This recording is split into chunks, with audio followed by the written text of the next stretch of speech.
And we are live.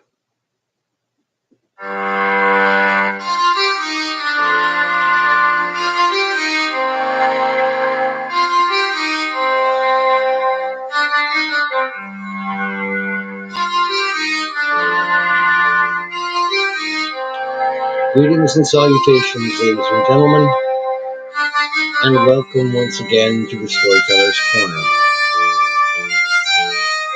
Turn this down. I'm your host, Joshua T. Calkins Trilogy, also known as Byron of Cities. Today I'm going to be bringing you a Storyteller's presentation from the Justice of Amelia short story collection. The Storyteller's Corner presents Course Correction. We will begin shortly. Just gonna give it a minute or so for notifications to go to where they need to go to.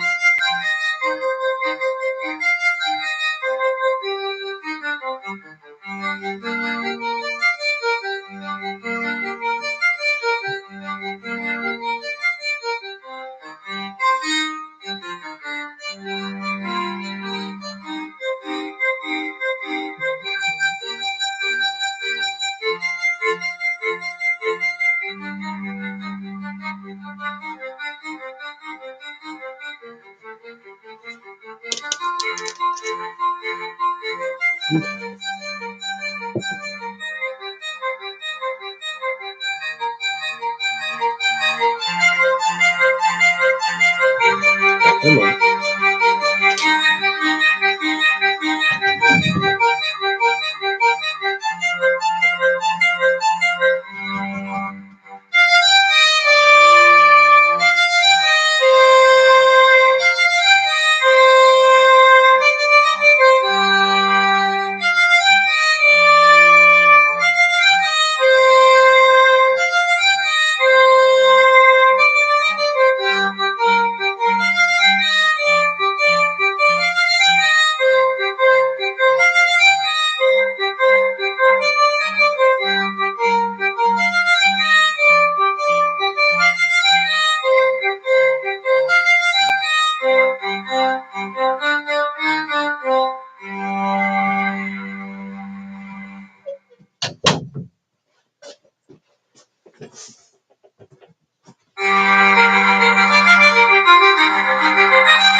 Let's go ahead and grab the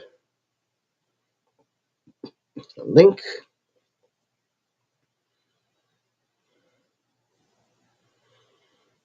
Copy that here. We'll get started shortly, folks.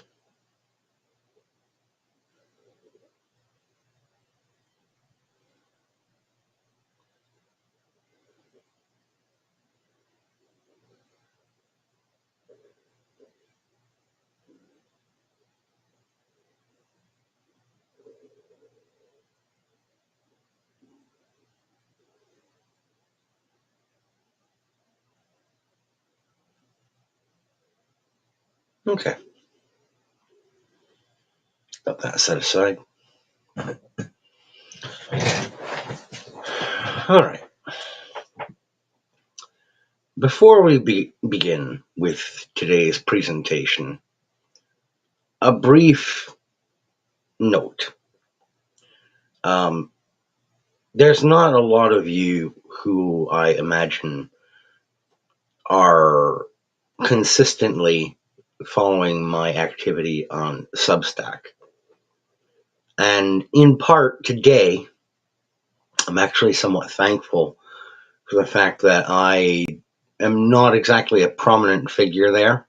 I'm a regular, and I've been around on Substack since near its inception. I've been on there a little over 4 years. But I kind of lost my shit yesterday and hammered out a note that was rather irritable and unpleasant, to say the least, towards a specific person. I try not to engage all that often in clashes of personality, particularly online, in large part because that's not really what I'm known for, and secondarily because afterwards I don't feel any relief. It's not cathartic for me to jump up and down on somebody's head, no matter how much they deserve it. It ended up just leaving me feeling low and like I had done something to reduce myself and put myself in a position to not present in the way that I normally do, and not in a good way. It felt not unnatural because it's good to blow off steam, to use that pressure release valve, especially again, like I said, if it's on someone who deserves it. But nothing is solved, and quite frankly, the individual who I find detestable, duplicitous, underhanded, and conniving has a sizable enough following and audience that even if I provide evidence of a poor behavioral pattern on their part, I'm not going to make a dent. It's not going to matter. And even though I tried passing along certain points of contention and facts of personality of this individual to a members of a community that I've been invited into a couple of months ago, no one there responded in any way, shape, or form to what I was trying to pass along to them. Points that they could have raised in earnest and actually gotten some attention on. Nobody had a word to say. There was no response. There was no, hey, thanks for the information, but we've got our own approach to handling this person. Not even that. Which left me feeling with this detached feeling like, okay, you folks invited me in to be part of your community. I, for the most part, don't ruffle any feathers. I try to just be a happy, friendly interlocutor and participant in group conversations. Try to help promote some of the other members in this group and speak well of them and speak highly of them. I'm not trying to just be a selfish self-promotion machine in this group or in this Discord server. That's not what I'm there for. I wanted to be part of this group of content creators and viewers and personalities because we all share a common love of certain entertainment. And I didn't cause any stir for months. I just politely and in my own dry sense of humor occasionally interact with folks in the group. But here they had someone who I have a deep disdain for, as do most of the members in that group. And they were having a bit of a fire breathing session against them. And I have access to information about this person and have observed them over the course of the last 7 or 8 months and am trying to point things out about what they have done in the past that is duplicitous, bad faith, underhanded, outright lies, and contradictions, and none of you will listen to a thing I've got to say or even so much as acknowledge that it's being offered and say, hey, we already know that. Thanks anyhow. I could have then just shut up and walked away.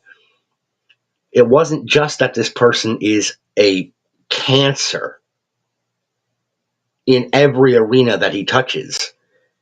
It's that I'm trying to point out different ways that you could argue against and counteract his methodologies, and none of you will fucking hear me out for a moment.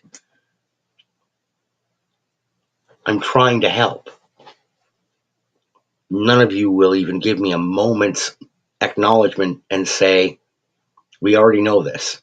Because then I could have just been like, okay, shit, you don't need me then. And I could have just stepped back and been okay with that. No, it's I'm offering you ammunition, and you were all collectively just not even bothering to address the fact that here I am trying to give you tools that will help in dealing with this person. Okay, why the fuck am I even here then? But it was just irritating, and it ended up resulting in me kind of spurging out on Substack in a way that is uncharacteristic of me. And I don't feel any better having done it. I'm not going to delete it because I said what I said. I have to own up to that. But enough of that sideline horseshit. That's not what you're here for. And like it says in the description, hey, storyteller, put the stories in the bag, to co-opt the meme.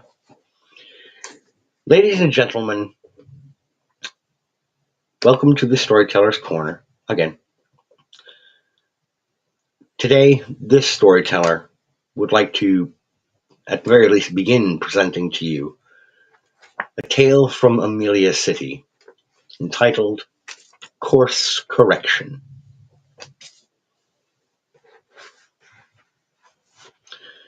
Man's inhumanity to man is only surpassed by his cruelty to animals. George Bernard Shaw.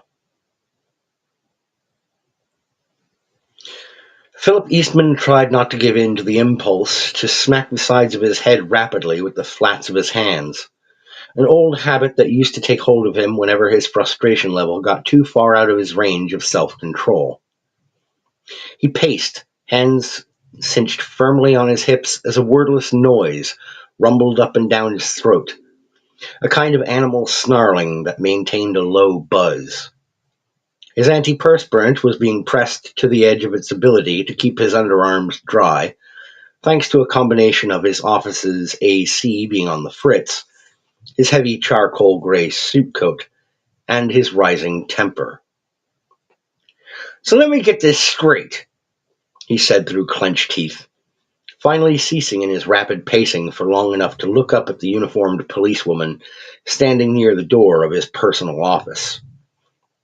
You're thinking that a handful of your people, who have spent the last 6 months or so following Tapper and his little buddies here, have made a mistake of the sort that's going to end up with this whole case getting thrown out?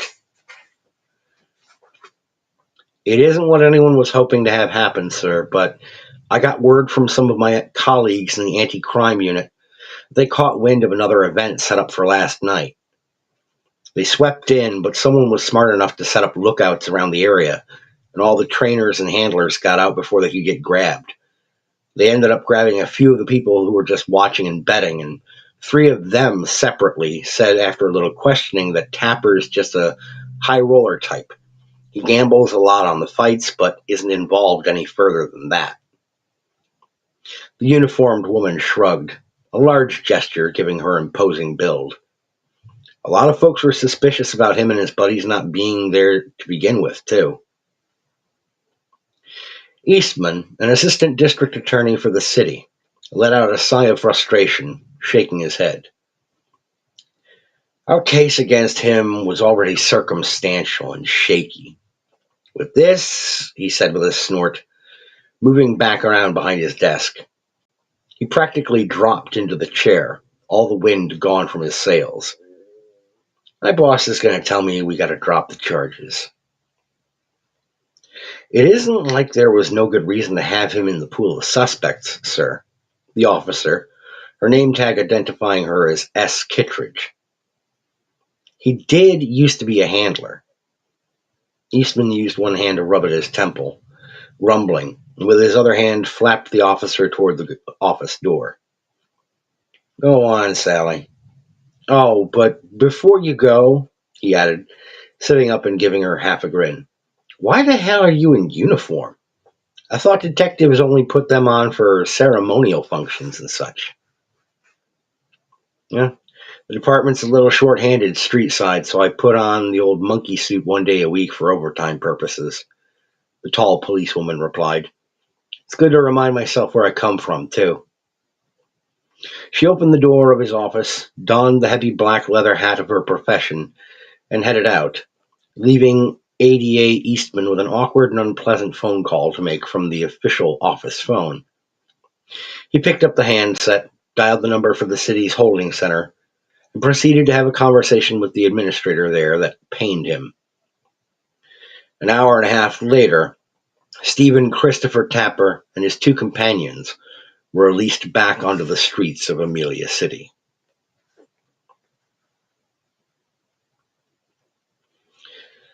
Steve Tapper didn't cut the most imposing silhouette one had ever seen, but he didn't have to. He possessed a reputation among some of the less reputable circles of the region that made up for his lack of obvious physical presence, and generally speaking, most folks tended to hesitate to mess with someone with ears that looked like his, sometimes referred to as cauliflower ears, or a scar like the one he wore along his right cheek. Puckered and slightly paler even than the rest of his face, Tapper's right cheek had once been caught in the jaws of a mindlessly vicious Rottweiler that identified him as a viable target for attack. The dog had latched onto his face and begun shaking its head back and forth, trying to ragdoll the average-sized man. But Tapper had held his ground, reaching into the back of his belt for the hunting knife he had kept there since his days in the Eagle Scouts as a kid. Tapper hadn't made a sound as he used one hand to keep the dog's head in place against his face, the other hand stabbing up into the animal's throat repeatedly. When it had finally let him go, he had simply wiped the blade off on his pants, told his buddies Jim and Phil to bury the dog, and walked away to arrange for the evening's next fight. There was money to be made after all, and they had plenty more dogs to choose from to train up and set after one another. Dozens of degenerate gamblers had watched as Tapper, bleeding from tooth puncture marks along his face, calmly collected what he was owed from the event's bookkeepers and handed a portion of those winnings to the dead dog's handler. Steve, what's this for? The man had asked, flabbergasted. The fucking dog could have killed you. Yeah, but it didn't, Tapper replied coldly, reaching into one of his pockets and pulling out a handkerchief, which he folded and held up against his cheek. And now I've ruined your possible earning for the rest of the night by killing it. Fair is fair. Since that evening, Steve Tapper had come to be referred to in this particular circuits as a stony kind of bastard, not to be lightly trifled with. Standing out in front of the holding center with Jim and Phil flanking him on either side, he looked like nothing less than a minor league crime boss, but in simple blue-collar clothes. Brief timeout. I gotta hit the bathroom again.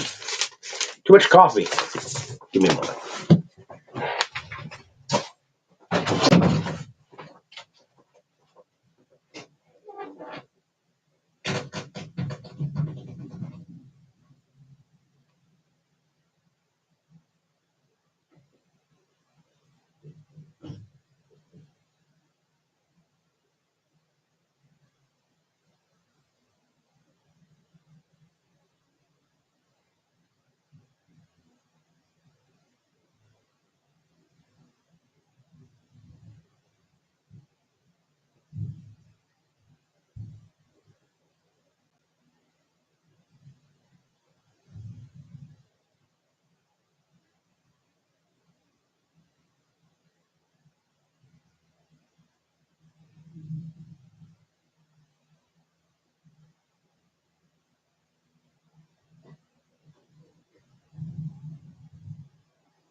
Sorry about that.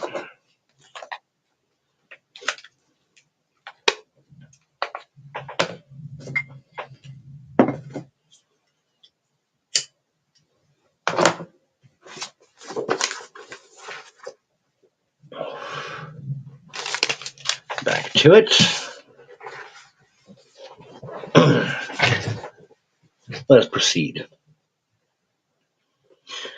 The white Escalade that pulled up in front of him lowered its passenger side window. A man with a face like a tomato with lips pushing his head partway out. Hop on in, Tapper, the tomato man said, his affect skirting the line of stereotypical Italian. You two schmucks too, the man added with a head juke toward the more powerfully built Jim and Phil. Once all three were settled in the back seat, the large SUV rolled away, heading off for who knew where. Tapper just sat behind the driver's seat, trying not to wrinkle his nose at the driver's excessive application of cologne. These were not the sort of people you openly showed distaste or displeasure toward, after all, and the man seated in the third row behind himself and his boys was undoubtedly scoping out the rearview mirror at the front, checking for Tapper's expression. You're very fortunate to have connections like the ones that you have in the police department, Mr. Tapper, the voice behind him rumbled. Are you worried at all that they might be burned? For now, no, Tapper replied evenly, looking out the window, noting that they had turned onto County Road 9, heading north. But the three of us are going to have to move operations for the time being to our secondary location. I had assumed that was likely going to be your next move. We're taking you up that way now. That's appreciated, sir. It's the least we could do, considering you made these arrangements almost half a year ago. I like the foresight that demonstrated, Mr. Tapper. You're sure you don't want to come inside yet? The man in the back row asked, one thick hand settling heavy on Tapper's left shoulder from behind. We could make good use of a man of your obvious talents. I thank you for the offer, sir, but no, not as yet, Tapper replied, trying not to think about what had happened years earlier to Billy Rowan and his crew. He had heard all sorts of horror stories about how that had turned out. The assumption, a fair one at that, had been that the man in the back seat of the Escalade had been perturbed by Rowan's displays of disrespect, his failure to acknowledge the chain of command in Amelia City's underworld. Operating, as Rowan did, on the outskirts of that world, Tapper was content for the time being to remain on the fringes and not impede or step on toes. We've not yet established our particular trade firmly enough around the area for my liking. Perhaps once we have some events in Candleton and East Perry. The hand on his shoulder patted him slowly, twice, and withdrew. A wise, if somewhat conservative approach for a man of your youth, Mr. Tapper. I can appreciate your position, however, your caution.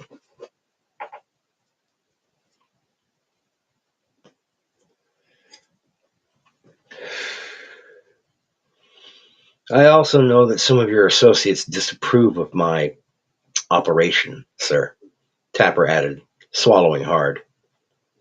There were nothing but stretches of dense woodland visible out his window now. If the Escalade slowed down, pulled over, he knew it would mean that he, Jim, and Phil had been deemed too troublesome to let continue taking in oxygen. He was taking a gamble right now, refusing the offer before him. Dogfighting isn't exactly a classy way of earning a living. Fuck classy, the man in the rear of the vehicle said with a half snort, half chuckle. Money is money, Mr. Tapper, and how it gets gained is hardly a concern of mine. Yes, there are lines that one simply does not cross, but letting a few mutts bloody each other up, that ain't one of them.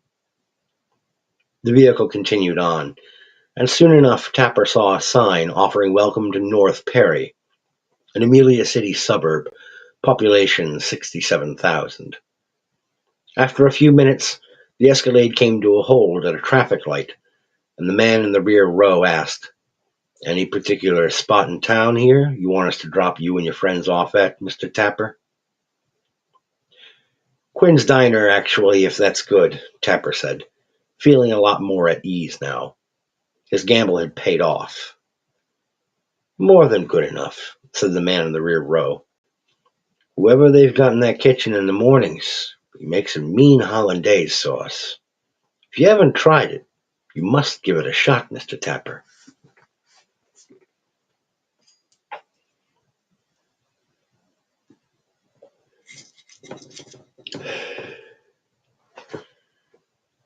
"I'm partial to the mountain man platter myself," Jim offered, the first words he had spoken in almost 3 days. Tapper kept Jim around mostly because the guy could rip a cookbook in half without even flinching, and he'd proven his capacity for violence on more than a few occasions. About as much brain power as one of the mutts we tossed in the ring, but he's just as vicious, Tapper often thought. When the big man spoke, though, it was usually something along these lines, some innocuous observation that seemed to add to casual conversations without really having to mean much of anything. He wasn't exactly what one would peg as a deep thinker. Come on.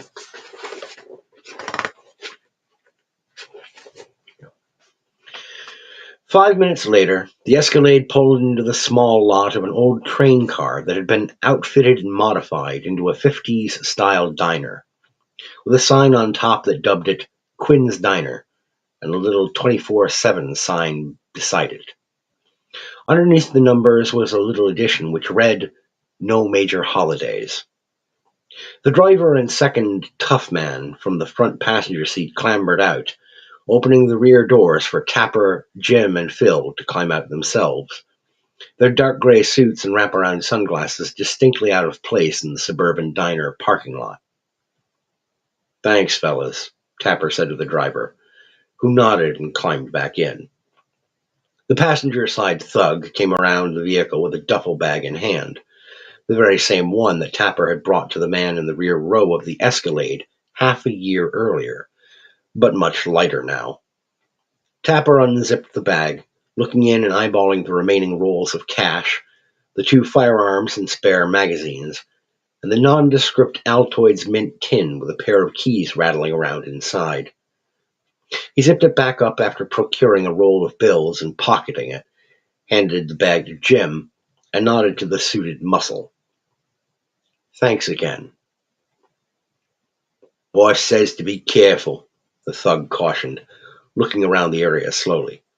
"There's been some weird shit going on around this town lately." "What kind of weird shit?" "Amelia City kind of weird shit," the muscle said, clearing his throat. "You know the kind. Says you should keep your head down for a few days. Let things blow over." Tapper nodded, hitched up his pants a little, and started leading Jim and Phil toward the diner's entrance. The Escalade backed out of its spot and gently rolled away, leaving the trio to their devices. Soon after, Tapper thought the man from the rear row of the vehicle had been quite right. The cook here made one hell of a hollandaise sauce.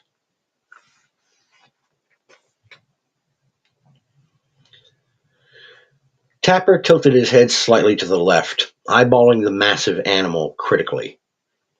"You're sure he's going to be up for this? I mean, no offense, Pally, but he ain't even barked at us since we showed up." Phil had reached out to an old friend to see if he might be interested in participating in the circuit, since the guy had always been interested in raising and training dogs, mostly serving as a freelance obedience trainer for other private owners. Now, Tapper and Phil stood just beyond this specimen's chain range, considering it from a safe distance. "He's a solid mutt. Don't make a lot of noise, sure, but if I say the right thing, he's going to try to break this chain of his to get at you," said the dog's owner, a scraggly man in loose camo pants and a black long-sleeved thermal shirt. Behind him stood his modest dwelling, a one-story rambler on the eastern outskirts of town. His nearest neighbor is a solid half a mile away. A large fenced enclosure hosted half a dozen other dogs, all of them also mutts, but most of them seemed largely harmless from the looks of them. "You got entry?" Tapper asked. The owner pulled a wad of bills from his back pocket and offered it to him, and Tapper nodded. Phil took the money and pocketed it. "Good. Scrapyard, Saturday night, 9 o'clock. Don't be late, and have the dog in a crate." "What's his name?" Tapper pulled out a small moleskine pocket notebook from his own rear pocket, along with a pen, and turned to the marked page where 7 other owner and dog pairings had been written down. "Parker," said the owner, at which the dog turned its snout up toward him. Tapper wrote down Finnegan Parker, clicked the pen, and replaced it and the notebook back into his pocket. "All right. If anything changes, Phil here will give you a call. Saturday, then." He turned and started walking away with Phil. "You sure the scrapyard's a good spot, man?" Finnegan asked when they were a few yards away. "I've heard some weird shit about that place." Tapper just grinned over his shoulder as he replied. "This is Amelia County. That describes about 50% of the area," he quipped. When they got back to the car, a 2015 Camry that had been registered and insured in Phil's name a couple of years earlier as a go-to vehicle for their operations in North Perry, should the need ever arise, Tapper scoffed. "I hate it when people assume I'm unfamiliar with all the old folk tales that get told around here." "It's no offense, I'm sure, Chris," Phil said, starting the car. "But you're not from here. You don't know what it can be like sometimes." "I've lived here long enough to know," Tapper replied. "Especially 9 years back, Christmas Eve. All those weird explosions and shit downtown. People talking about seeing some kind of monsters when they looked outside. And then what happened a few days later, Phil?" "Contaminated water supply," Phil said with a shake of his head. "Contaminated water supply. Right. People seeing shit because they got inadvertently drugged out of their heads. Mass hysteria kind of thing," Tapper said with a chuckle. Phil handed him the money from his back pocket before pulling out of the driveway, heading back for their place. "You ever see anything weird like that?" Phil didn't immediately reply, seeming to mull the question over for a few minutes. "Not personally, no," he said finally, his tone somewhere between recall and confusion. "But I had a couple of buddies some years back. They used to sling dope down here, around town. Mostly to high school kids, just pot and beer, nothing too harsh, you know? But every now and then they'd sell something a little stronger." "Okay," said Tapper. "Well, one day these guys, they turn up dead. And from what I hear, they look like they got ripped apart by some kind of bear or something, just torn to shreds." "Well, there are a lot of wooded stretches around this town, Phil." "Sure, yeah. But when was the last time you ever heard of a bear traipsing into a junkyard?" Phil asked, turning into their neighborhood. "The same said junkyard that we're having this first show at, by the by." "Seriously?" "No shitting, Chris," Phil said, slowing down so that they wouldn't call any extra attention to themselves. Given that Jim Malone had an actual on-the-books job as a cover story, they didn't need to get pulled over and be introduced to the local flavor of law enforcement native to North Perry. "I grew up in this town. Got a buddy who sometimes gets parts for his garage at that place. He says he once went to pull a sound system out of a junker car there, and he found somebody's severed hand in the glove box, just laying in there, plain as day." "Well, it's a good thing it ain't people we got fighting on Saturday then, isn't it?" Chris replied, getting out of the car as Phil killed the engine in front of their rented two-story Cape Cod.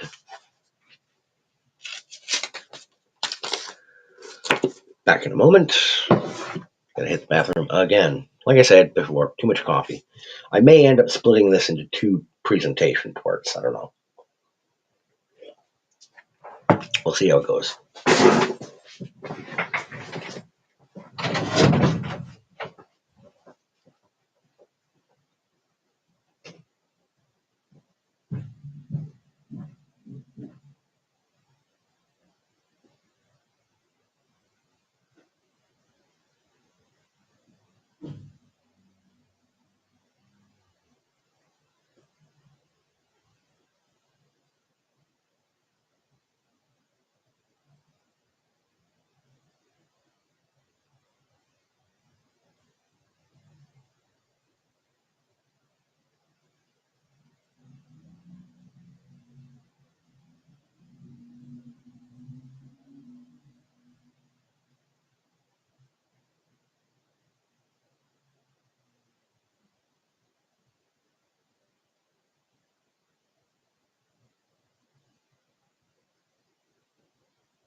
Hey, Lucy. How you doing, brother?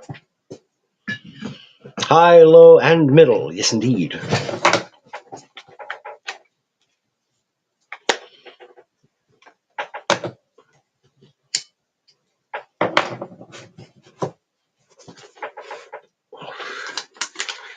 Back to it.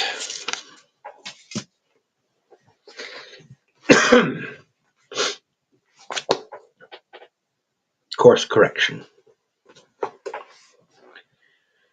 Tapper watched with the cold, clinical detachment that he always cloaked himself in when running these events, witnessing the raw, brutal savagery down in the middle of the makeshift arena. Blood flew and guttural snarls filled the air, along with the hooting and hollering of the gathered crowd, the two dogs vying not just for their meals, but for their very lives. At the end of the evening's festivities, only one of the 8 canine contestants would still be alive, while 7 would be disposed of. Thankfully, this location lent itself to a simplification of the process. Jim had already identified a likely spot just a few dozen yards away where they could deposit the fallen animals. The big man came into view in Tapper's peripheral vision in the middle of the third contest, pushing some strange little man in front of him along the back side of the crowd. This stranger appeared to be a scrawny sort, dressed in a manner that made him stand out quite a bit from the other folks gathered around. He wore a faded gray suit, horn-rimmed spectacles, and trousers that looked like they had been new perhaps around the time that Chris had been born, some 25 years earlier. Jim gave the newcomer one last shove, causing the man to stumble up to a spot just a few feet away from Chris. "Spotted this guy over near the fence, up on a stack of old cars," Jim boomed, keeping a few paces back of the late middle-aged man in the glasses and suit. "He had these," the muscle man added, holding up a pair of what looked like high-powered binoculars. "Nobody catches the show free of charge there, Pally," Chris said with a wolf's smile. "Especially not somebody who don't look like he belongs here, even. What's your story?" "I live around here, actually," the suit answered evenly, adjusting himself and brushing off his lap. He appeared to have taken a fall at some point between being caught and then being hauled over to Chris's spot on the outskirts of the action.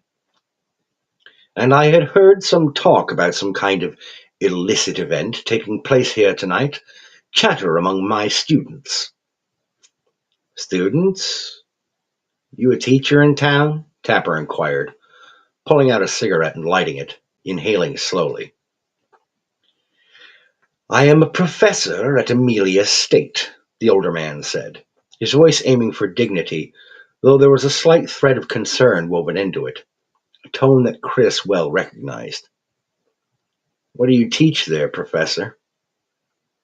Mythology and comparative religious studies, the educator replied. I had not wanted to believe that such barbaric practices as this could be found here, but I now see that I was mistaken.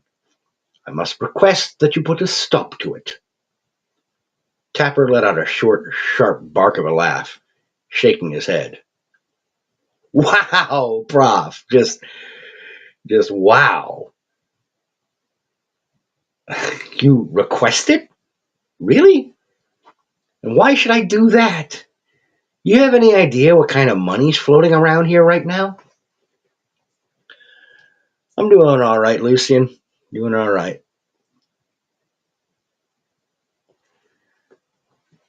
I can pay you, the older man said evenly. If money is all you require to put a stop to this blight, I shall meet the demand, and then some. The professor stood straighter, and for a moment Tapper admired the man's resolve. There was no way he was going to make a deal with this guy, but there was something that could not be denied about the man's courage, naive though it might have been. I'll tell you what, Professor, Tapper said, finally turning away bodily from the arena where the next fight was being set up. You seem like a pretty brave little guy. Brave enough, certainly, to stand there and think that I'm going to let you talk me into putting a stop to the show. But this thing's already in motion, you see. These people, all these folks who are gathered here, they're here for entertainment and to try and make a few bucks on the wagers. It ain't my place to take that away from them. Jim? The big man looming behind the professor quirked an eyebrow at his boss. Get him out of here. Make sure to impress upon him the importance of his keeping quiet about what he saw here tonight.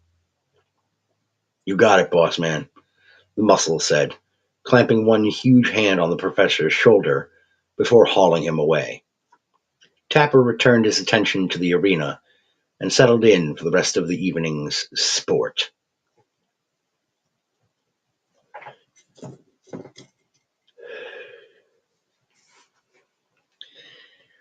Tapper leaned against the car, checking the clock display on his phone once more, casting about for any sign of him.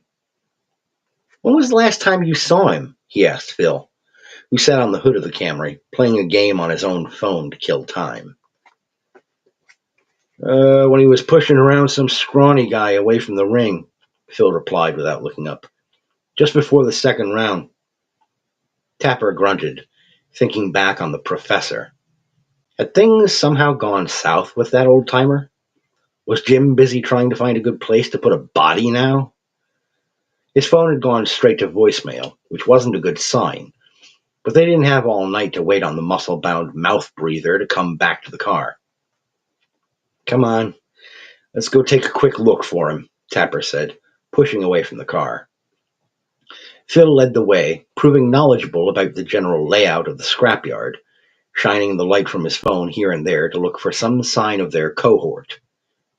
Coming around a curve in a path composed of mostly abandoned and broken furniture, he and Tapper came up short, a gasp choking its way out of Phil's throat as he shone his phone light upon an old standing wardrobe, its doors long since broken off. They found Jim, or what remained of him at least, crammed into the wardrobe, his eyes rolled up into his head, his face lumpy and swollen, as if he had been mercilessly beaten. A row of hypodermic needles had been shoved into his left arm, the plungers all pushed all the way in, the fingers appearing to have been blown off by some kind of firework. What the fuck? Tapper rasped, shaking his head. Phil vomited explosively off to one side, and Tapper kicked the back of his legs. What the hell are you doing, you dope? You want to leave your DNA all over this place for the police to scoop up if they should find him like this? Come on, we gotta get the hell out of here, he said, stomping over toward the wardrobe. What are you doing? Phil managed to ask, wiping his mouth. Tapper grasped one side of the wardrobe, trying with all of his might to push the thing forward onto its front, to at least cover the body from open view. When Phil caught on to what he was doing, he came over, and with their combined effort, they were able to topple the wardrobe, Jim's body hitting the ground with a sickening, wet slapping noise under the wooden enclosure that was now his tomb. Let's go, Tapper said, and he and Phil half ran back to the car, pelting away from the North Perry scrapyard.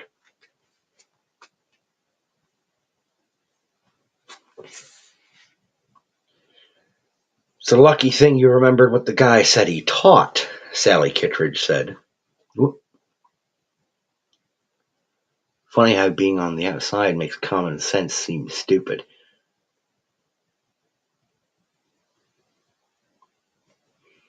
Lucian, are you...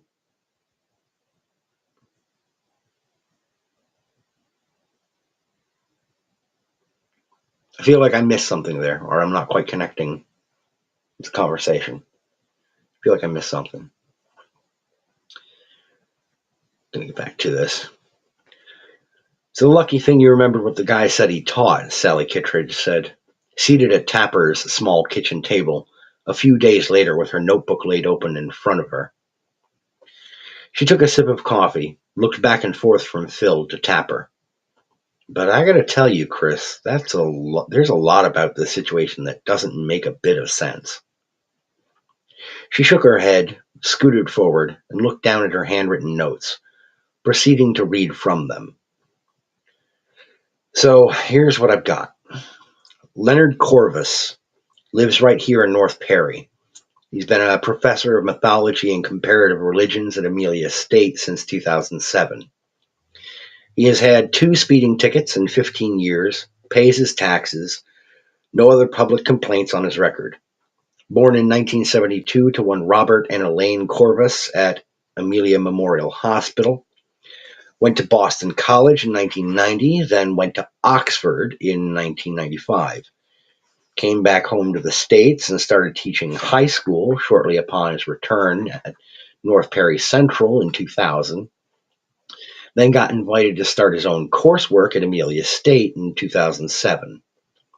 One weird thing, though, Kittredge said, flipping to her second page of notes. Seems like an unsettlingly high number of folks who spend time with the professor either end up dead or living out their days up at Ravenwood Manor. The loony bin north of the city? Tapper sniffed, poured himself a cup of coffee on the other side of the kitchen, and spooned in a liberal helping of sugar. What?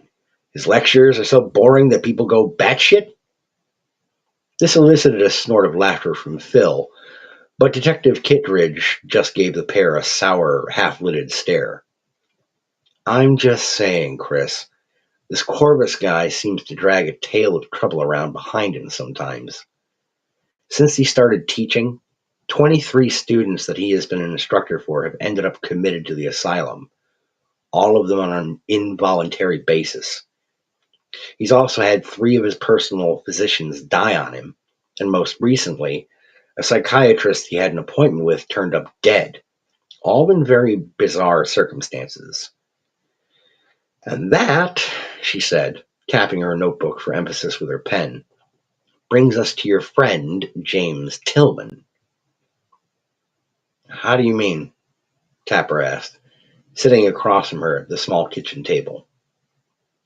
Well, according to our guy in the morgue, your buddy died of a massive coronary brought on by an enormous overdose of anabolic steroids. That's what was in those needles that were jabbed all the way up and down his arm. Now, did you know that your buddy was juicing? Wasn't exactly a trade secret there, Sal, Tapper half snarled. Guy doesn't get that big by eating the kind of horseshit food Jim was always horking down, Jim or no Jim. But it ain't like he just carried a bunch of hypes around with him. Tapper shook his head, let out a sigh.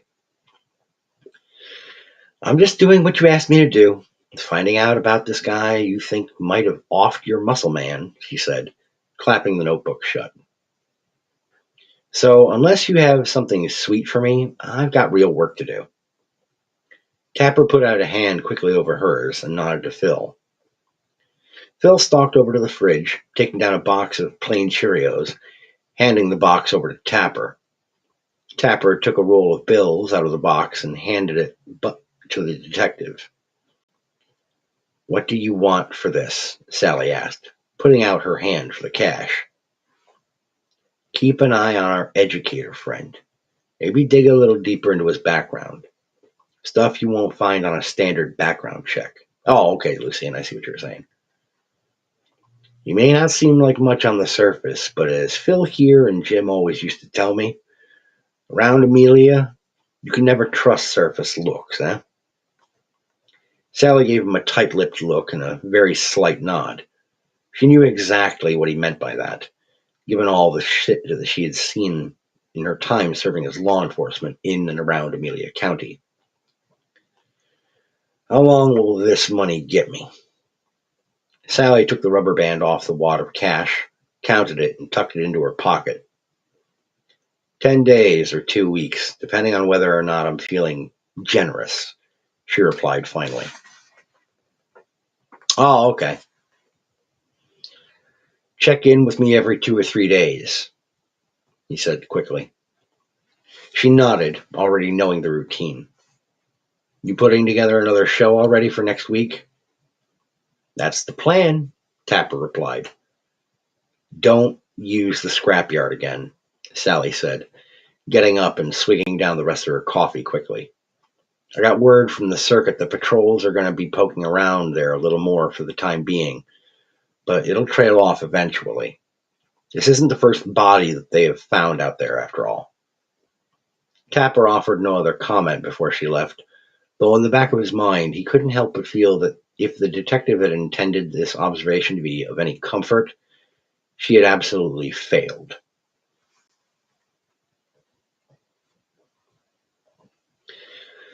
Finnegan turned out to be quite the useful resource for Chris Tapper and his operation. Not only was Finnegan ready, willing and able to bring another dog to a second round of fights, but in lieu of paying the normal entry fee for the circuit this time around, he informed Tapper that the show could be held right there on his very private property, well secured away from the prying eyes on the outskirts of town. Heading away from the scraggly young man's property and back towards their place a couple of days after having had this powwow with Detective Kittredge, Tapper pulled out his phone, signaling for Phil to turn down the car's stereo system, and he dialed Sally's number.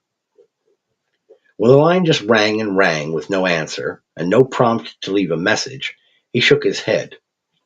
It wasn't like her to not at least message him that she was too busy to take a call, and this was the 5th time that he had tried to contact her since morning. All right, we got to make a side trip, Phil, he told his only remaining lieutenant in the operation, giving Phil the address and settling back in his seat, putting in an earbud so that he could listen to a podcast along the drive. The trip took a little under half an hour, and though he didn't like coming back into the main city of Amelia itself, even for a short visit at the time, Tapper considered it a necessary evil. One did not simply invest in bribing a cop without checking in on that investment now and again.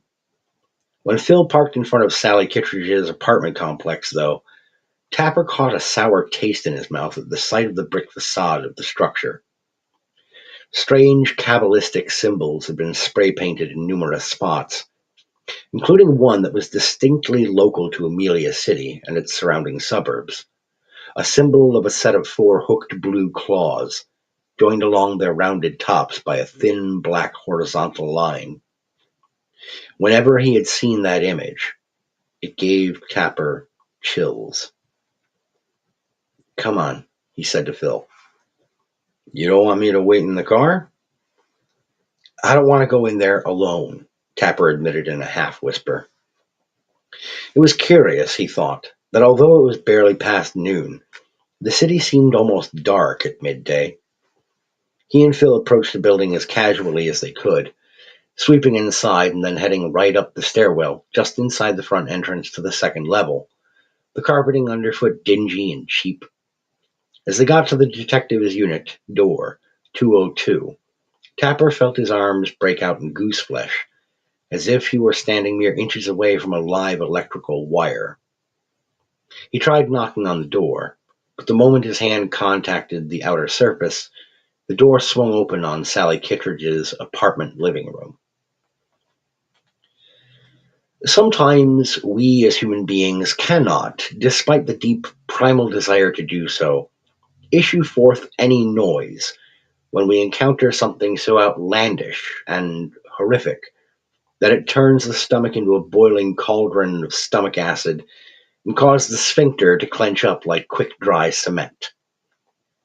This phenomenon, colloquially referred to as being scared stiff, is referred to in the medical community as a catatonic moment. It was just such a moment that both Tapper and Phil experienced as they beheld the sight of Detective Sally Kittredge in her living room, in her current state.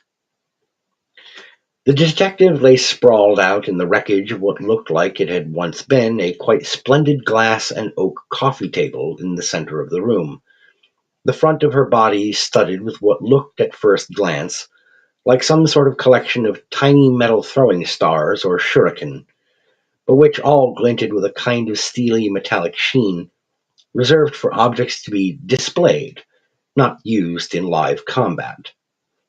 Her body lay in a gelid pool of her own blood and broken glass, the fluid around her wounds already brackish and thick-looking with the passage of time. Jesus wept, Phil rasped, taking a couple of hesitant steps into the apartment and crouching down near the dead woman's feet, tilting his head this way and that to contemplate the scene more closely. His gaze moved slowly up her body, which Tapper at first felt disgusted by, until he realized that the man was not checking her out, he was counting. When he was done, Phil nodded, came back to Tapper, and pulled the apartment door slowly shut, using a handkerchief to carefully wipe any prints off the knob in the door where Chris had tapped on it, just in case. What the fuck happened there? Tapper half whispered, finally identifying the odor that had been coming from inside the apartment. Like most folks who die violently and suddenly, Sally Kittredge had voided her bladder and bowels in the moment of her demise. I don't know, Chris. But whoever did her like that, they used 30 silver coins to do it. We got to get out of here. When the duo was back on the road toward their place in North Perry, Phil displayed for Tapper a peek into his lack of historical knowledge. That meant something back there, didn't it, boss? The coins, I mean, he asked of Tapper. Yeah, said Chris as they pulled into the driveway. It means one of her cop buddies probably found out about her being on the take and decided to go biblical on her. 30 pieces of silver are what Pontius Pilate paid to Judas to betray Jesus, you dummy.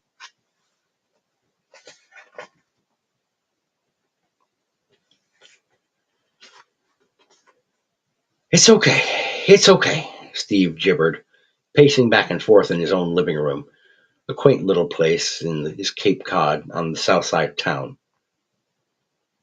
I mean, I've got another dog I can use. That'll work, right, Tapper? Tapper was in no mood to negotiate or deal with more problems before the show. His inside source in the police department was dead. His primary muscle man was dead. And now, just 3 days before his second event, one of the trainer's dogs had somehow busted out of its pen and scarpered off in the middle of the night. He and Phil now stood in Stevie Johnson's living room, listening to the man panicking even worse than he had over the phone when he had discovered that the dog was gone just an hour earlier. Stevie, your other dog is, for one, an old-timer, and for two, has never been in a scrap in its life, Phil remarked. For God's sakes, it didn't even bark at us when we came up to the house. Hey, Tucker's got spirit. Don't let him fool you, Stevie said, pausing in front of his couch. He half flopped down onto it with a resounding sigh, then slouched forward, his face buried in his hands. Ah, who the hell am I kidding? I'm screwed. Tapper made a brief hand signal to Phil, who nodded, and the promoter headed out of the house into the backyard, heading for the separated enclosure that Stevie had set up for his fighting dogs when he kept them around. There didn't appear to be, upon first glance, anything out of the ordinary. Welded wire fencing, tightly knit, wrapped around half of the backyard and the little hut that Stevie had put together for the dog to get out of inclement weather. When he crouched down in front of the hut and peered inside, however, Tapper immediately spotted the escape route. Someone had pried the boards loose at the back, and the mesh fencing just beyond had been clipped, likely with bolt cutters or some similar tool. Someone was scared of the competition, he thought. Someone's trying to rig the game here. Tapper took out his cell phone, took a couple of pictures, and headed back into the house, where Stevie Johnson looked up at him like he was the Grim Reaper incarnate. Don't worry, Stevie, Tapper said with a softened expression, offering the older, chubbier dog handler his phone. Look at these pictures. This wasn't your fault. Somebody else must have gotten a look at Percival and decided that they didn't like their odds. Tapper pulled out a cigarette from his pack, lit it, and let out a long exhale, one hand on his forehead. But Tucker's a no-go. I'll talk to Finnegan. He can let you rep one of his dogs for the show. Stevie agreed to that arrangement, and on the way back to their place, Tapper got hold of Finnegan to get his acknowledgement that yes, he would let Stevie use one of his backup dogs for this event, but that even if the dog should survive the fights, he wasn't going to let Stevie take the animal home as his own. With only a couple of days remaining before the second event, Tapper turned to secondary information sources around town to discover what he could learn about local law enforcement's grasp on local events. Most of what he heard from these sources was good news for his operations, as most cops around town were still befuddled in dealing with the queer scene that they had found out at the scrapyard, along with an apparent uptick in recent vandalism activity. There had also been some chatter about strange business in one of the residential areas, reports of odd activity at a place called Straub Avenue. Straub was a cul-de-sac not far from the house Tapper and Phil were renting out, and Tapper himself could attest to a peculiar aura that hung around that narrow, self-terminating street. On one of his contemplative afternoon walks, he'd found himself suddenly ensorcelled, staring down that very avenue toward its collection of empty houses at the far end. Only one house along that entire avenue was occupied, he would learn later on, and even that lone occupant struck locals as a rather peculiar young man. Yes, indeed, Sarge. 3 days in a row. But Tapper wasn't hearing any such complaints. Oh, wait. I skipped a paragraph. Sorry about that. Still, all in all, it meant that he had no worries for the time being. This continued to prove the case for several more evenings, including the second event, which saw him rake in the cash and crown a new champion mutt for the circuit, the first event's sole survivor getting torn asunder by Finnegan's dog in the final match. There were, as he had expected there would be, cries of foul play and unfair home turf advantage, since the fights were held right in back of Finnegan's property.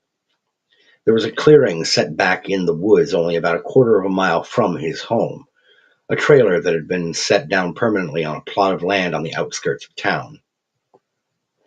But Tapper wasn't hearing any such complaints.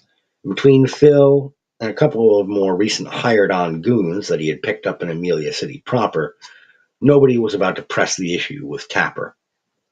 In total, he had a nice clean takeaway of about $70,000 between the evening's event and a few sales of pot, and he got right to work making arrangements for the next fights.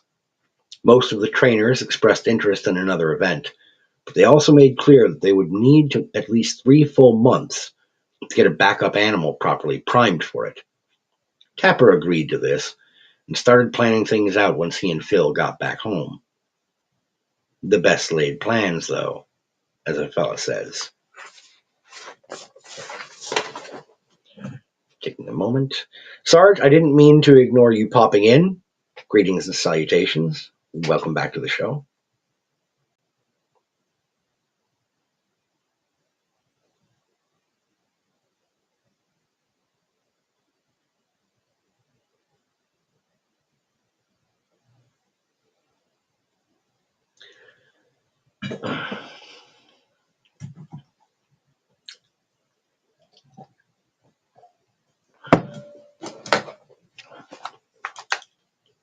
Taking a moment.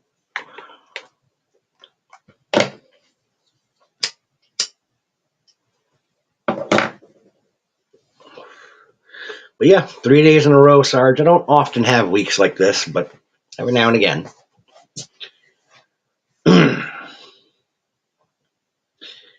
Having his cell phone on all the time wasn't usually something Tapper did by choice, but rather because he needed to be available for people to reach out to. Even when the screen provided him with no ID, he had to pick up, even when the call came in, as it was coming in now, at the pre-dawn hour of 4 o'clock in the morning. He muttered after accepting the call.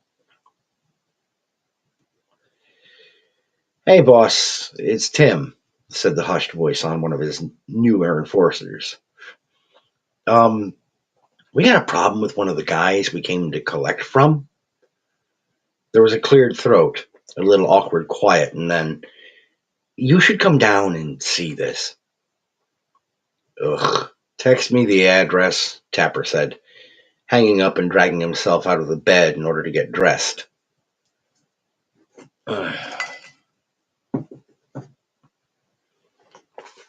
Given some of the unknown folks who had come around to the second show, several of whom had started brawls of their own, human on human, around the central match between canines, Tapper had added a snub-nosed revolver to his ensemble, taking the keys from their cup on the kitchen table and heading out the door.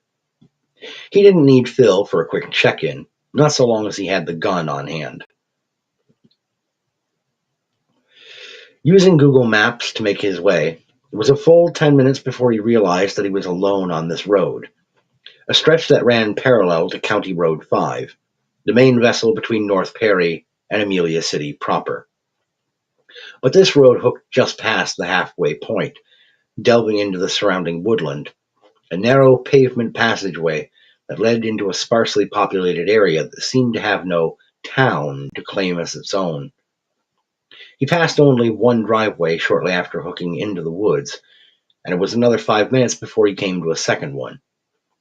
He spotted Tim's pickup truck, the headlights on and shining on the front porch of a quaint little cottage-style home set almost 100 yards back from the road, and he pulled up alongside it in the driveway, which spread out into a fair-sized parking patch area in front of the house itself.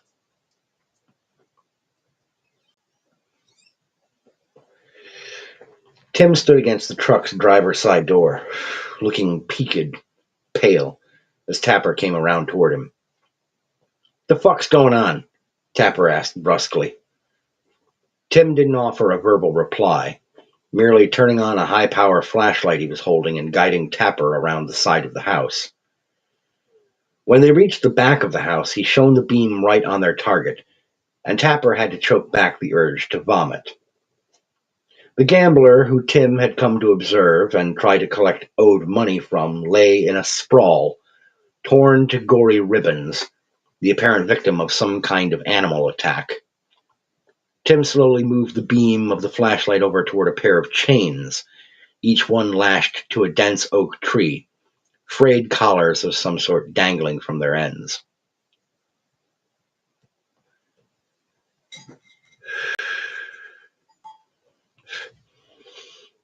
"I think the guy was going to try to enter his own dogs into the circuit to try and use them for payment or maybe earn his way out of the hole," Tim said, his voice coming out hoarse and raspy.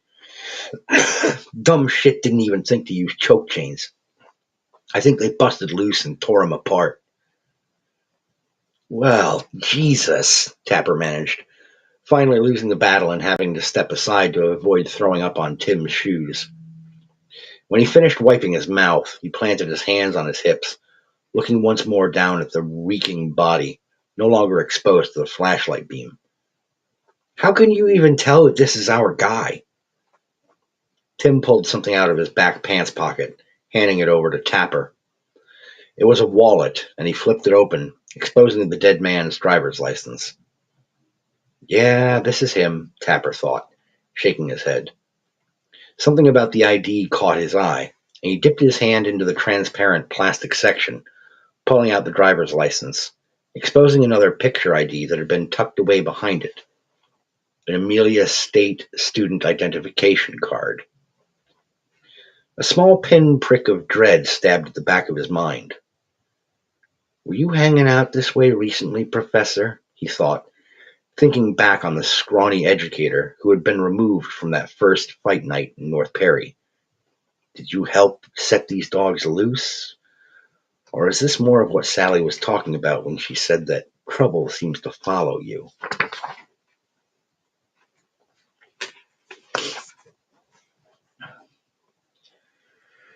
Just help me out here, man, Finnegan spat, scowling as he set up the ladder. Just like in the wee hours of that morning, the dog trainer had called Tapper when the sun was not out. Unlike Tim, however, he had been in a full-blown panic, gibbering about how he had to get over to his place, that the, quote, situation is absolutely fucked here, man. After talking the man down over the phone, Tapper had grabbed Phil, called Tim and Bobby, and the four of them had made their way to Finnegan's place. Saying that the situation was fucked turned out to be an understatement, he soon discovered. Using the standalone construction floodlights that they had used during the dogfights, Finnegan had revealed for Tapper what he had seen when he came out earlier to inspect what exactly had caused all of his dogs, in harmony, to start barking and snarling and whining and just generally losing their shit in the backyard enclosure. Dangling from lengths of choke chain from their necks from 6 surrounding trees were 6 of the other trainer competitors who had participated in the second round of dogfights, their eyes rolled up in their heads, tongues lolling out on their cheeks, and their midsections gashed open, entrails hanging wetly down out of their bodies for the world to see. Now, Finnegan was using an extension ladder with Tim and Bobby's help to cut the men down. They had initially let the first one just drop, which proved to be a bad idea. The corpse had practically burst apart like a water balloon, spraying blood and guts all over everyone's pant legs and shoes. Tapper hardly had time to observe their continued work, however. He was obsessively examining each of the bodies after they had been lowered since that first one. A stamp of some kind had been pressed to each dead man's left hand, a kind of temporary tattoo image of 4 hooked blue claws, joined along their rounded tops by a thin black horizontal line. Marking them, Tapper thought dismally.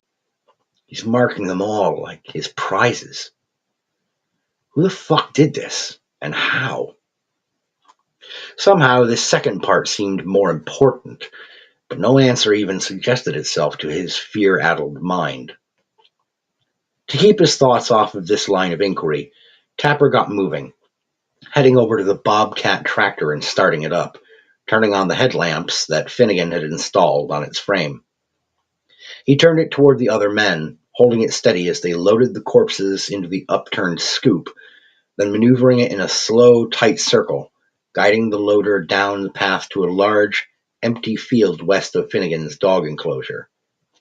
He quickly dumped the bodies off, then started using the machine to dig up a long trench, using it to dig out that trench of about 4 feet in depth before using it to carefully gather up and deposit the bodies into it. Over the course of another 10 minutes, Tapper covered them over in the recently upturned soil and grass, driving the Bobcat back to the clearing when he was finished. Tapper clambered out, looking around for Finnegan and his men, but he saw nobody present. They must have headed back for the house, he mused, turning to head that way himself and coming up short. Someone was standing between two of the tall oaks in the direction that he had turned, a vague outline thanks to the spotlights not being turned toward him. Phil? Not quite, Mr. Tapper, said a vaguely familiar voice. Taking several steps toward him, Tapper saw now revealed to him the professor from that first event, stepping up beside one of the work lights, a lascivious grin spread across his face. I'm afraid your friend won't be coming along to help you either. Tapper frowned at him, seeing that the smaller man was empty-handed, dressed in his archetypal suit with its elbow patches. The smell of spilled guts, spoiled meat, still clung to the clearing, but it had been joined by whatever cologne or aftershave this professor was wearing, a cloying, heavy scent of cinnamon. The fuck are you doing here? Tapper spat, hoping to unbalance the man by using a friendly version of his name. Lenny, wasn't it? Lenny? Yeah, Lenny. Leonard Corvus lives at 1338 East Cushing Way, Tapper said, pulling out a cigarette, feeling a swell of confidence as the grin vanished from the professor's face. Yeah, I know where you live, buddy boy, so don't think you can fuck with me here. My boys can come pay you a visit any old time. The professor's own smile slithered up across his face again, and he raised one hand, snapping his fingers. On cue, the air was rent with the rattle of chains, and Phil, Jim, Bobby, and Finnegan all dropped from nearby tree branches, their feet flailing and thrashing as they tried to reach up and undo the choke chains that were at that moment cutting off their airways. The cigarette fell from Tapper's hand, his legs trembling threateningly under him as he looked up at his men. When he looked back to the professor, no such man stood there anymore. What stood there instead was a raven-headed creature in a stylized black and white checkerboard suit, salmon button shirt underneath and a black tie, its feet bare, exposed bird's talons. In its hand it held a slim silver microphone, like an old-fashioned game show host, and its wide, two human eyes, bloodshot from the pupils on out, blinked rapidly at Tapper. The creature flashed a mouthful of savage, needle-like teeth and a wide smile, and it said in a cheerful, slightly English accent, "Quoth's the name, actually, and you, Christopher Tapper, have been a very naughty boy," it crooned, jabbing one clawed finger at him and waggling it round and round. George Bernard Shaw, pathetic human that he was, once made a very astute observation about your kind, it said, eyes now half-lidded, speaking with the microphone held up as if to a studio audience. Who? Tapper asked, stutter-stepping backward from the creature as he pissed himself. A dog-fighting scumbag who doesn't read. What a shocker, folks, Quoth said, giving you, dear reader, a wry grin that made him look like a cartoon character from the fifth ring of hell. Sort of a damning statement on the state of our public education system, isn't it? Don't lie to me. How many of you were even familiar with that name before you read the quote at the start of this story? What the fuck are you talking about? Tapper half shrieked, reaching behind him now for the handle to the Bobcat's door, coming up on flat metal. He risked a quick look and found that the door handle had disappeared, covered entirely with solid white metal. Hardly important, Mr. Tapper. Just a fourth wall break, as we call it in the business, for those folks who are listening or watching, Quoth replied, turning his attention back toward his prey. You know, it's a crime, what you've done to these poor wretches, Quoth said, making a strange gesture with his free hand. From the darkness around the clearing came snarls and growling, soon followed by the appearance of the half-rotted, torn-up, shredded dogs that had perished in the previous fight night, stalking like a pack of hunting wolves toward where Tapper stood against the useless bobcat. Not just a crime against them, but against the law and against nature, Christopher. They trusted you men, you humans, and you used that trust, yes? And you turned them into your sick, savage little playthings to do gladiatorial battle for your amusement and profit. But there's a truism that I'm rather fond of, and one that you should take a moment to appreciate. Quoth reached into his checkerboard coat and drew out a raw, dripping, bloody steak, throwing it at Tapper's feet, where it landed heavily. Every dog has its day. And so they did. And what a bloody day it turned out to be.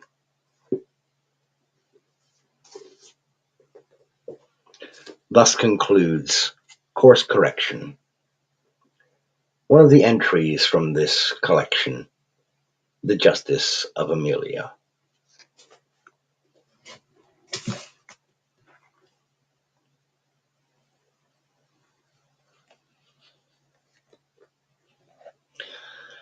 So I'm going to go ahead and check in with the chat here. I am sorry for not interacting and chit-chatting with you guys during the presentation there. 30-something media, greetings and salutations. If you're still here, I apologize for not saying hello to you when you arrived and said hello. Sorry about that.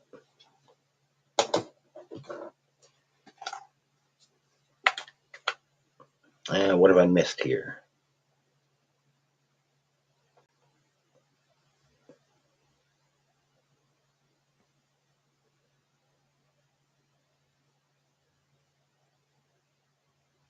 Mm.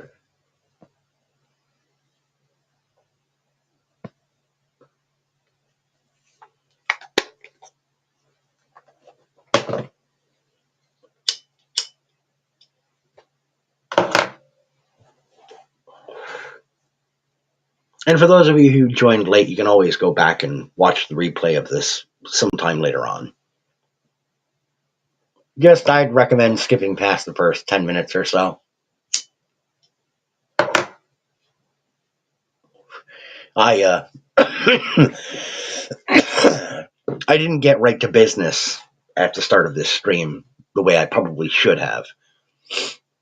I instead wanted to, begin the show kind of talking a little bit about just some grumbling on my part, kind of an unofficial complaint about, being added to a group of somewhat like-minded people interested in the same hobbies and pastimes, and then those people kind of not being willing to understand that I was trying to help with the situation, and they didn't want to hear me out. So it's like, okay, well, fuck you too then.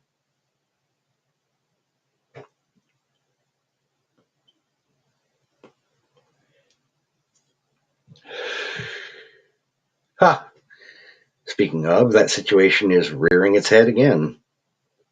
Like right now, on Substack.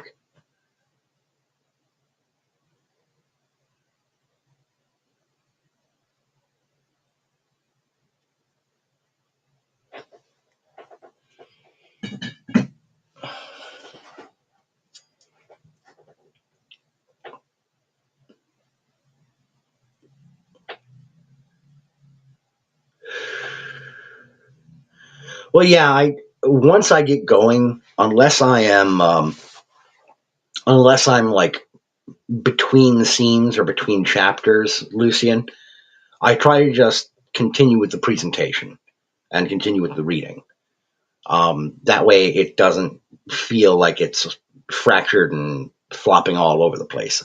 I did have to pause in a couple of spots between scenes to hit the bathroom because, well, lots of coffee in the mornings tend to make one have to visit the restroom more frequently than they might like.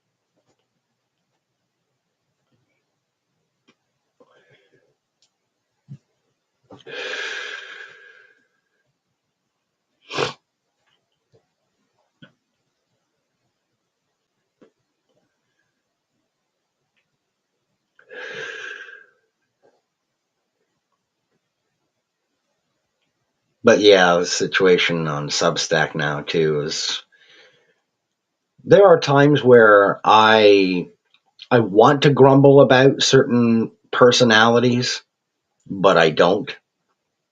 Largely because who the hell am I? You know, uh,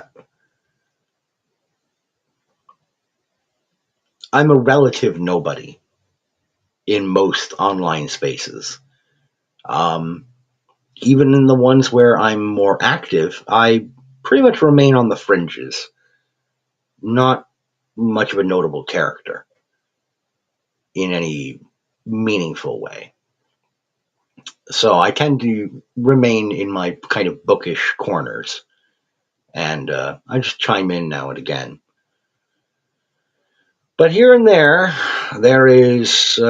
there's somebody, handful of people who they irritate me to no end because they endeavor to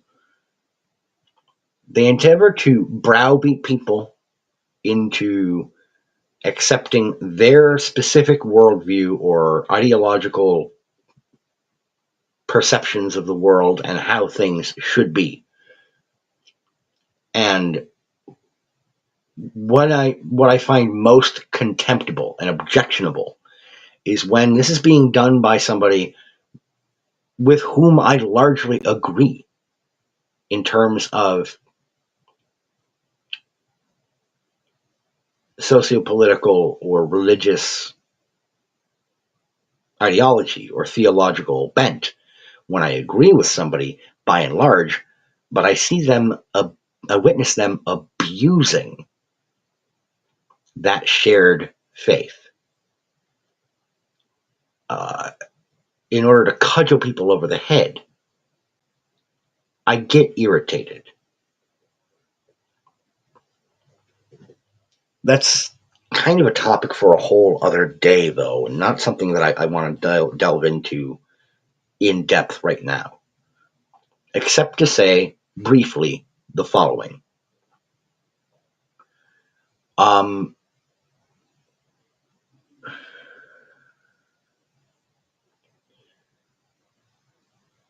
God does not call on us to browbeat people or to judge them. He calls on us to follow his teachings and his path as best we can. Judgment belongs to the Lord, not to us fallible humans who very well may misinterpret the designs of the heavenly host. None of us is capable of understanding with perfect accuracy or authority what it is that God intends for us or what we should do in accordance to his design. But we are supposed to offer fellowship to our fellow man, for those who have an open heart to hear what we have to say. We're not supposed to wield our faith like some kind of blunt instrument against people.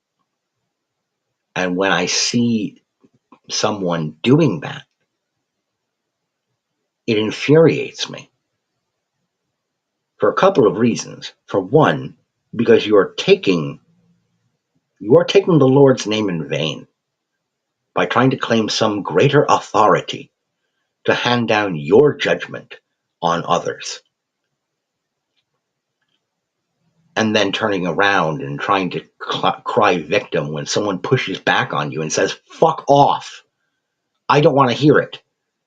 I especially don't want to hear it from you.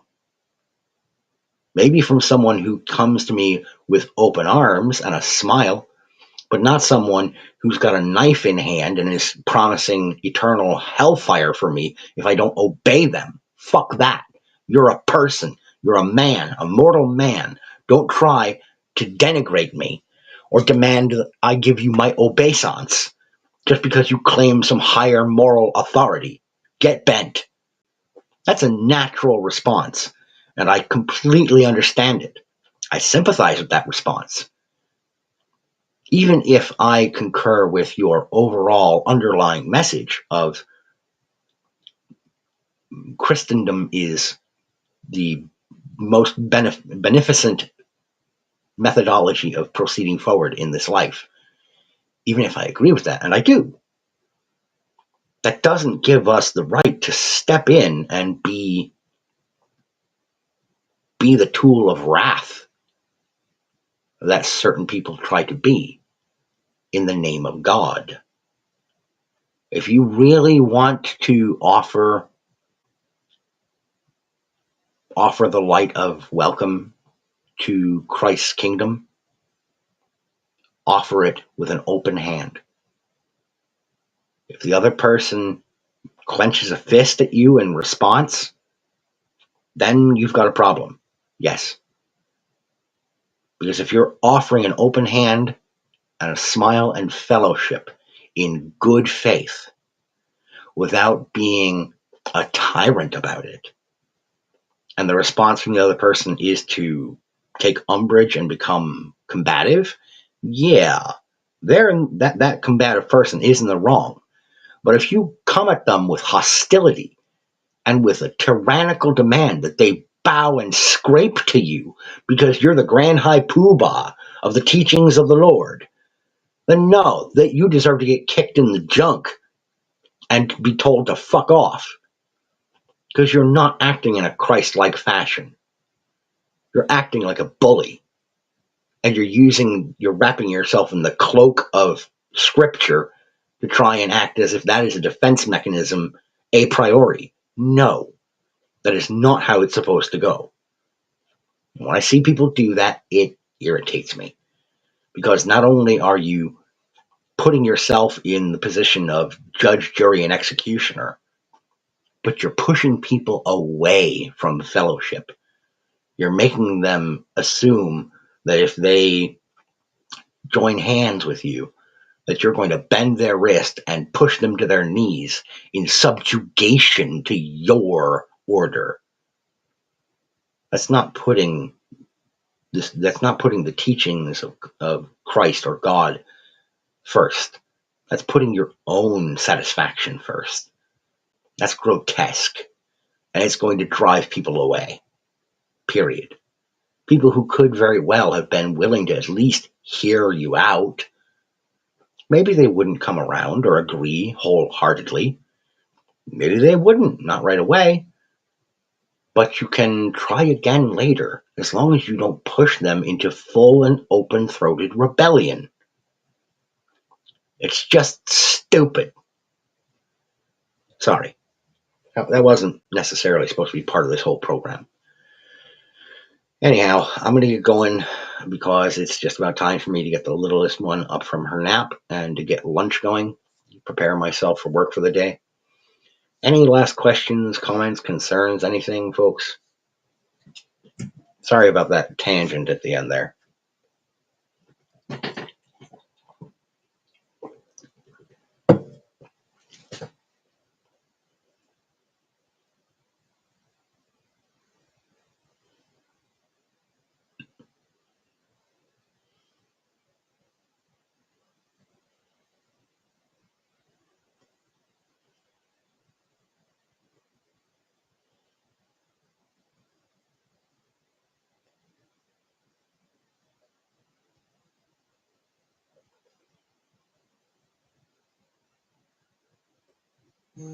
Thanks, 30-something. You take care as well.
Sorry about that.